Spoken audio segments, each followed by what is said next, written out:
Metan balonni propanga o'tkazmaslik uchun 4 ta sababini aytib o'taman. Sizga aniq 4-inchisi foydaga kirasiz.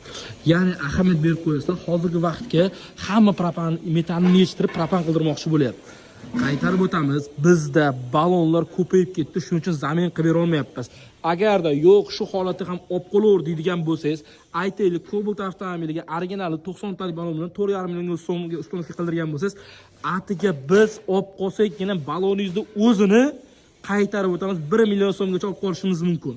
Mumkin shunda ham. Ya'ni u balon ham yangi bo'lsagina, undan ko'ra siz shuni yechtirib, shuni olib qo'yadigan bo'lsangiz, ertaga issiq kun kelganda siz 250 ming, 300 ming so'm xizmat haqqi berib, yana qaytadan metaningizni qo'ydirishingiz mumkin. Ya'ni siz hozirgi vaqtga bizga metan balonni tashlab ketadigan bo'lsangiz, ziyon qilasiz. Biz ham chunki u balonni sizdan 1 million so'mga olib qolsak, patolog 1 million 200 ming so'mga sotamiz. Ya'ni 200 ming so'm foyda qo'yib sotamiz. Shuning uchun zamin qilmoqchi bo'lgan aka-ukalar, ehtiyot bo'lasizlar. Ertaga afsuslanishlaring mumkin.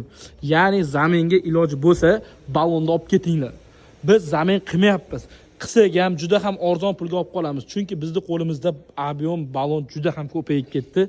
O'shaning uchun zaminga iltimos telefon qilib o'tirmanglar.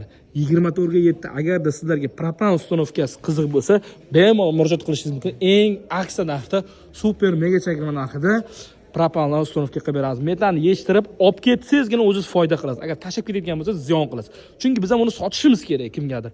200 ming so'm foydaga sotamiz, lekin siz juda ham arzonga tashlab ketishingiz mumkin. 24 ga 7 obuna bo'ling.